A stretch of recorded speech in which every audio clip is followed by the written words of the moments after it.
Then the other thing I want to say is this is the 12th annual recent graduate exhibit, so this has also become a tradition. And what I'd like for us to do today is for us to go around and have each of you say who you are, since unfortunately a lot of the wall text isn't out there, where you went to school, and to say if this work represents a senior project, or if you could tell us briefly something about yourself and the work. So if there's something of technical peculiarity or interest, to say something about that. This is actually part of the body of work I put together for my thesis, which consisted of 5 freestanding mixed media sculptures. And basically my subject matter is recreation, and I try to create these sculptures that are sort of based on an open-ended narrative, so materials play a huge part of what I do. Sort of materials coming together to tell a story is how I generalize my work. Information about him until recently, and I wanted to touch on, I wanted to tell the story about the influence that he had on the Lewis and Clark expedition, how big of an influence he was of coming from a tribal dichotomy or tribal dynamics not too far removed from Africa, and then coming out west. Intended to emphasize the technical, physical interaction that a painter has with their subject, because I think a lot of people would look at these and wonder why I didn't just do them digitally, since it could have been done much more cleanly and quickly had I just, photoshopped a picture of myself into these paintings. And it's also graduated from Oregon College of Art and Craft in the painting drawing department. And this is from my thesis work, which started out as an exploration of language. I have a background as a calligrapher, and so I've always had this love-hate relationship with it. And so a lot of my effort was to get underneath the surface of language, but I wasn't quite sure what form that was going to take. I did several of these drawings, which became just sort of this unwinding and this wanting to get out from between the lines of the literal. And from there I started thinking of wire, and so it was just sort of this circuitous thing that the idea of form began to come out, and I began to think of the effort to communicate and the effort to speak, which has been difficult for me. But it felt much freer. This photograph actually came after my senior thesis work, about a month. And what I'm really interested in is sexuality, intimacy, and the power roles that are exchanged in those kind of situations.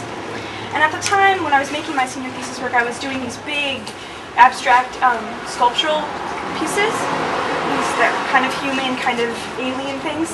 And I was having a hard time linking my photography with the sculptural work, and so what I started doing was using these sculptural pieces as props or as stand-ins for me, or as something I can interact with.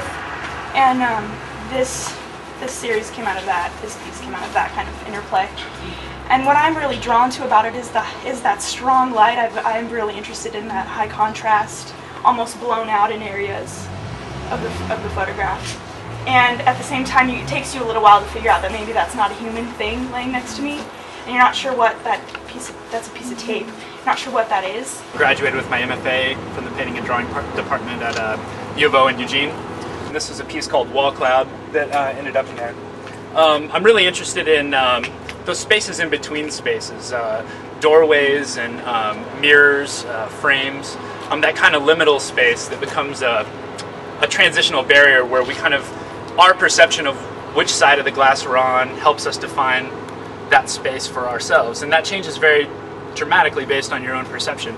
And so I'm really interested in that as a form of, the parallels between that and the practice of painting, where that picture plane becomes another transitional space, another liminal space that you can hang different barriers off of that. I come to painting from a background in comic books and sequential art, and so I'm really interested in how breaks in a picture plane give you a chance to to move from one space, one time, to an entirely different space and time within that. Which went throughout the whole year. It's one of 19 that was shown in the overall. They were actually, this is the first time it's ever been hung on a wall, but I knew when I made them they'd be wall hangable. One of 4 that is actually this flat. Most of the other ones are taller or were made a little differently, where this one was, I rolled out the slab and dropped it onto a PVC pipe to make the hole, where the other ones were wrapped around the PVC pipe and then dropped. Texture is something that has always been something that I've been interested in, and so there's a lot of texture on this, just a whole lot. And where I put sodium silicate onto the clay, and that'll dry the surface of the clay up, and then I pull out so the surface cracks, as well as laying objects down such as aluminum foil or plastic or newspaper onto the roller, and then putting the clay down, and that adds another thing. And some of them I actually would put leaves down so you can see the imprint of the leaf on there. My advisor has a wood onigami kiln, which I would fire in quite a bit. This is not, and I moved away from that because I sort of got to the point where I was getting the same results and I was understanding what kind of results were going to happen. And so I was staining these so I'd get a new result and then kind of a little more intrigue. And in my work, I like to kind of be surprised with what comes out.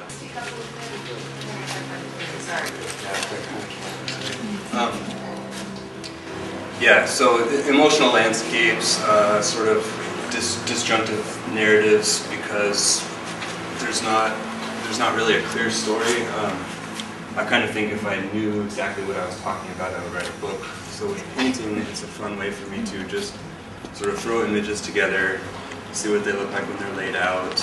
I can come to better understanding of certain emotions if, you know, with feedback and seeing how things look together. And I suppose that's it.